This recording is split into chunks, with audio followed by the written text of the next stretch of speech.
রাত আনুমানিক ৯টা হবে। চারিদিকে মুষলধারে বৃষ্টি হচ্ছে। এতটাই বৃষ্টি যে সামনের রাস্তায় কি আছে সেটাও ঠিকমতো দেখাটা দুষ্কর। আষাঢ় শ্রাবণ মাস, এ সময় বৃষ্টি হওয়াটা খুবই স্বাভাবিক। আমি গোবিন্দ ঘোষ বাড়ি থেকে এমন দুর্যোগের রাতে বেরিয়েছি খানিকটা বিপদেই পড়ে।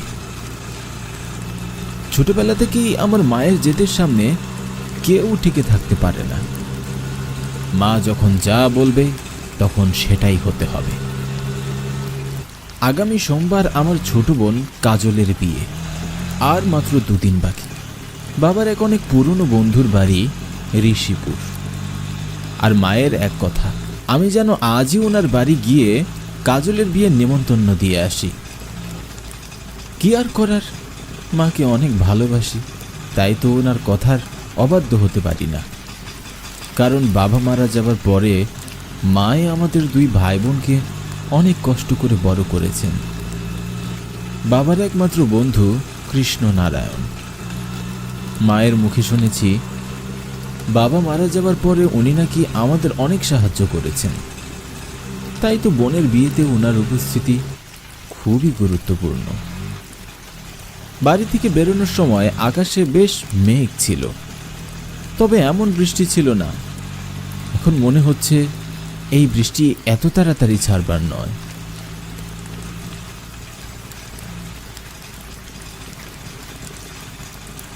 আমি যখন এসব ভাবছিলাম, হঠাৎ গাড়ি চালক অনেক জোরে ব্রেক কষলেন। আমি গাড়ি থেকে প্রায় পড়ে যাব এমন অবস্থা।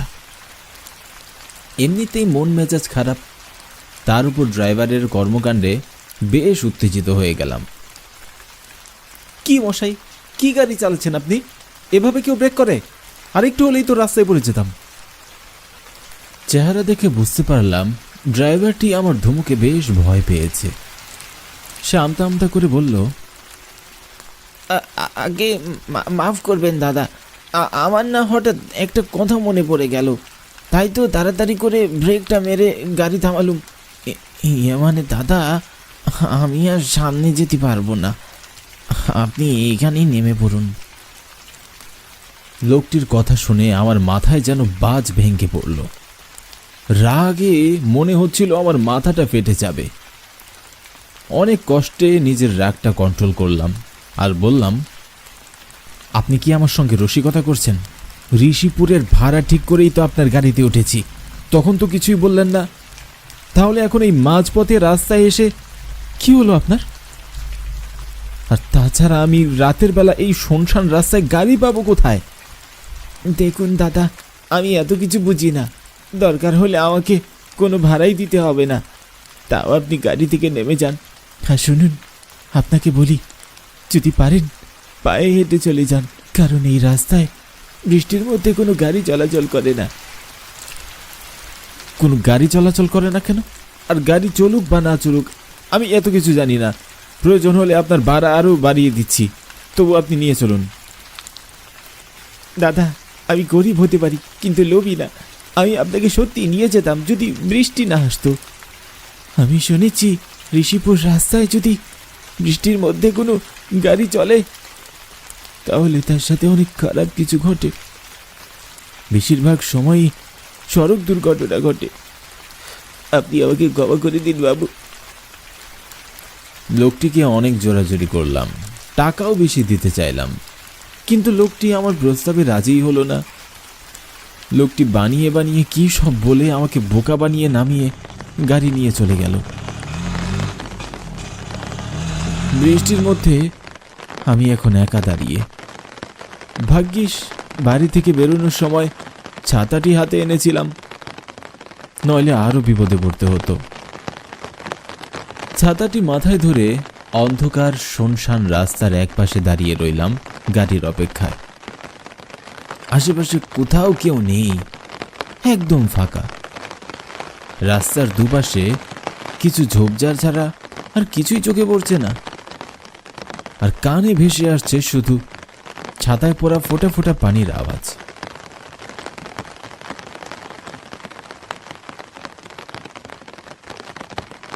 বেশ কিছুক্ষণ অপেক্ষা করার পর বৃষ্টির মধ্যে দেখতে পেলাম গাড়ির দুটো হেডলাইটের আলো। আমার মুখে যেন হাসি ফিরে এলো। আলো দেখে বুঝতে পারলাম এটি নিশ্চয়ই বাস হবে। কি মিথ্যেবাদী লোক রে বাবা! আমাকে বললো বৃষ্টির মধ্যে নাকি এ পথে কোনো গাড়িই চলে না।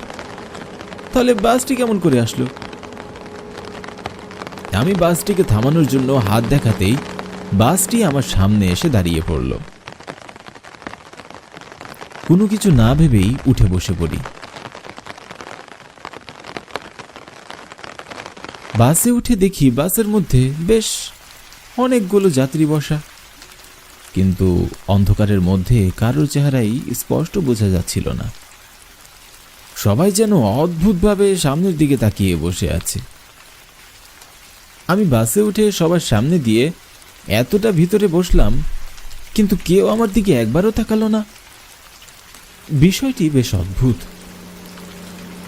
কিছুটা পথ যেতেই আমি কন্ডাক্টরকে ডাকলাম ভাড়া দেওয়ার জন্য। কন্ডাক্টর দাদা, শুনছেন?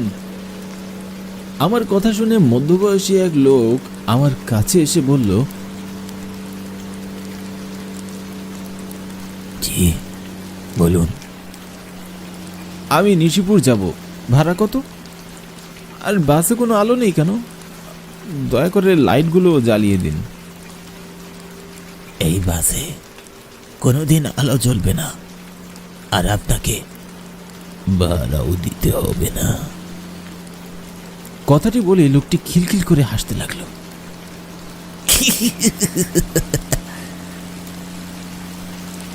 মনে মনে বেশ আতঙ্কিত হলাম।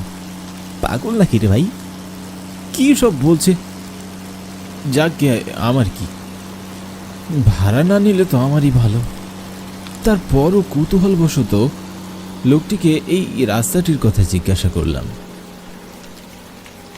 আচ্ছা, আমি শুনেছি এই রাস্তায় নাকি বৃষ্টির মধ্যে কোনো গাড়ি চললে দুর্ঘটনা হয়, কথাটা কি সত্যি?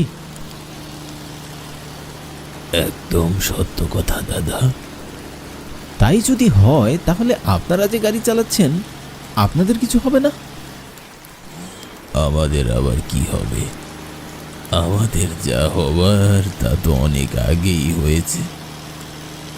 এখন যা হবার তা হবে আপনার সাথে।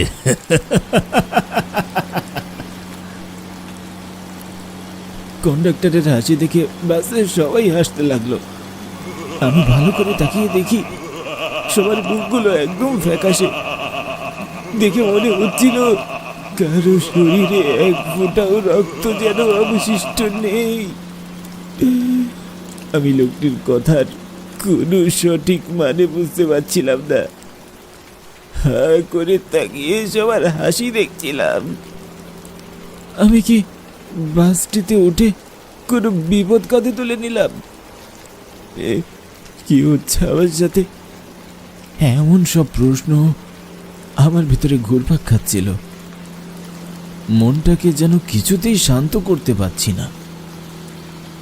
হাসি থামিয়ে কন্ডাক্টর আমাকে উদ্দেশ্য করে বলল, আমরা কেউ বেঁচে নেই। আমরা এরকমই এক বাদল রাতে বিয়ের বরযাত্রী নিয়ে বাড়ি ফিরছিলাম। আমরা জানতাম না যে এই রাস্তায় বৃষ্টির রাতে গাড়ি চালিয়ে গেলে বিপদ হয়। আমরা মজা করতে করতে বাড়ি ফিরছিলাম।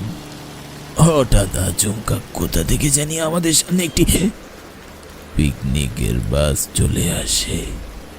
ড্রাইভার অ্যাক্সিডেন্ট থেকে বাঁচতে ব্রেক কষলে আমাদের বাসটি উল্টিয়ে যায়। তখনও আমার জ্ঞান ছিল। আমি দেখলাম আমার সামনে আর কোনো পিকনিকের বাস নেই, কিচ্ছু নেই। তখনই দেখলাম আমাদের সামনে কয়েকজন যুবক ছেলে দাঁড়িয়ে হাসছিল। এরপরে আমার প্রাণ আর আমার মাঝে রইল না।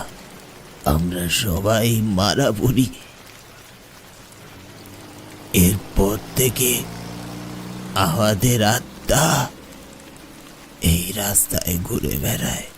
এই রাস্তায় যারা বিপদে পড়ে আমরা তাদের সাহায্য করি। আপনার ভাগ্য ভালো যে আপনি গাড়ি থেকে নেমেছিলেন আর আমাদের বাসের সামনে পড়েছেন। যদি তাদের বাসের সামনে পড়তেন তাহলে প্রাণ নিয়ে আর বাড়ি ফিরতে হতো না। তাদের মানে? তারা কারা? কলেজের পিকনিকের একটি বাস পিকনিক শেষ করে রাতে বাড়ির পথে ফিরছিল তারা। পথে বৃষ্টি শুরু হয়। এতটাই বৃষ্টি যে সামনে কিছুই দেখা যাচ্ছিল না। ড্রাইভারের পরেও জোর গতিতে গাড়ি চালাচ্ছিলেন। পথে মালবাহী একটি ট্রাকের সাথে তাদের দুর্ঘটনা ঘটে। বৃষ্টির মধ্যে রাতের বেলা কোনো মানুষ না থাকায় সাহায্যের অভাবে তারা মারা পড়ে। এরপর থেকে রাতে বৃষ্টির মাঝে যারা এই পথে আসে তাদের সবাইকে তারা মেরে ফেলে। এবার আপনি গাড়ি থেকে নেমে পড়ুন। তবে মনে রাখবেন, এ পথে আর কোনো দিন আসবেন না। এরপরে হঠাৎ করেই আমি দেখলাম আমি রাস্তার পাশে দাঁড়িয়ে আছি। কোথাও কোনো বাস বা কোনো গাড়ির চিহ্ন পর্যন্ত নেই। আমি আমার গন্তব্যের দিকে রওনা দিলাম। তবে আমি কখনো ভাবিনি আজ রাতটা আমার জন্য এমন ভয়ঙ্কর হবে। ঋষিপুর গ্রামের কাজ ছেড়ে পরের দিন সকালে বাড়ি ফিরি আর মনে মনে প্রতিজ্ঞা করি এমন পথে আর কোনোদিন পা বাড়াবো না।